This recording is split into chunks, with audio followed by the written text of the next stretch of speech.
इस झूठ को तो हम जन्म से लेकर के आज तक सुनते आ रहे हैं। और गर्भाशय था तो फिर ब्रह्मा के मुख में संभोग किसने किया? क्योंकि आज का विज्ञान और टेक्नोलॉजी ये कहती है कि अकेला इंसान बच्चे को जन्म नहीं दे सकता, बिल्कुल असमर्थ है, चाहे वह स्त्री हो या फिर पुरुष।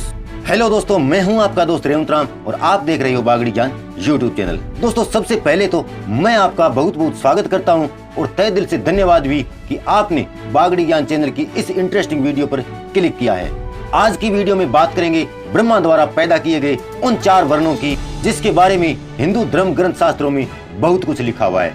आइए वीडियो को शुरू करते हैं। आगे बढ़ने से पहले मैं आपसे निवेदन करता हूं कि अगर आपको बागड़ी ज्ञान चैनल की वीडियो पसंद आती है तो कृपया वीडियो को लाइक करें और शेयर करने के साथ साथ चैनल को सब्सक्राइब भी कर लें। चलिए शुरू करते हैं। दोस्तों, सबसे पहले तो मैं आपको ये क्लियर कर देना चाहता हूँ कि मेरा मकसद किसी भी धर्म, जाति विशेष या वेद पुराण पर अंगुली उठाना बिल्कुल नहीं है। सिर्फ और सिर्फ आपको सही जानकारी देना है। तो कृपया आप संयम रखें और इस वीडियो को पूरा देखें।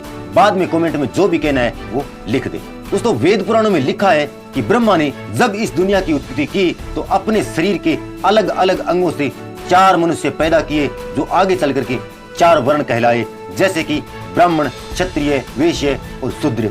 और इन 4 वर्णों में सबसे ऊपर ब्राह्मण को रखा गया, क्योंकि ब्राह्मण मुख से पैदा किए हुए बताए जाते हैं और बाकी के 3 वर्ण उनसे नीचे है। और सबसे नीचे शूद्र को रखा गया, क्योंकि शूद्र को पैरों से पैदा किया हुआ बताया जाता है। लेकिन दोस्तों, ये सत्य नहीं है, क्योंकि अगर ये सत्य है तो फिर इस बात की भी पुष्टि होनी चाहिए कि ब्रह्मा के मुख और पैरों के साथ साथ भुजाओं में गर्भाशय था, यानी कि यूट्रस।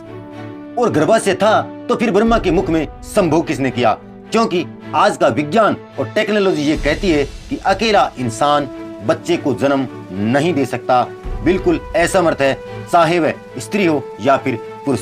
जब तक इन दोनों का मेल नहीं होता और आपस में संभोग नहीं हो जाता, तब तक इंसान का पैदा होना बिल्कुल नामुमकिन है।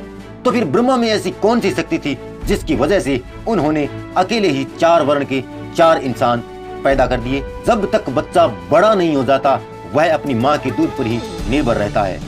तो फिर सोचने वाली बात यह है कि ब्रह्मा ने उन 4 को क्या अपने स्तनों का दूध पिलाया था? और अगर इस सवाल का जवाब ना है तो फिर ये 4 लोग जिंदा कैसे रहे? चलिए मान लेते हैं कुछ देर के लिए कि ब्रह्मा ने 4 प्रकार के लोग पैदा किए, जो अलग अलग कार्य करने के लिए बनाए गए। लेकिन उनके बाद में आगे संसार कैसे फली फूली होगी? क्योंकि ब्रह्मा ने तो सिर्फ 4 इंसान ही पैदा किए थे, बल्कि क्षत्राणी, ब्रह्माणी, वेश्याणी और शूद्राणी को तो इन्होंने पैदा ही नहीं किया। चलिए मान लेते हैं कि ये 4 ब्रह्मा की औलाद थी और ब्रह्मा की तरह ही कोई युक्ति या जुगाड़ लगा करके अपने वंश की वृद्धि की। लेकिन सोचने वाली बात यह है कि आज भी इन 4 वर्णों के बहुत से लोग अनमेरिड घूम रहे हैं। तो वे लोग इस कार्य को करने में सक्षम क्यों नहीं है? आखिर वे भी तो ब्रह्मा की ही औलाद है। लेकिन ये संभव नहीं है। जरा सोचिए और विचार कीजिए, क्योंकि आप में भी तो बुद्धि है और सोचने की क्षमता है।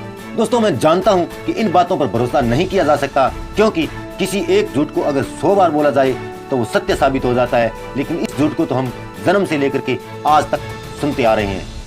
हमने सुना, हमारे पूर्वजों ने सुना, उनके पूर्वजों ने सुना और हमारे बच्चे भी सुनेंगे। लेकिन दोस्तों, एक यह भी तो सत्य है कि किसी भी झूठ को छुपाने के लिए 100 काल्पनिक कहानियों का निर्माण करना पड़ता है, जो इस कहानी में भी हुआ है।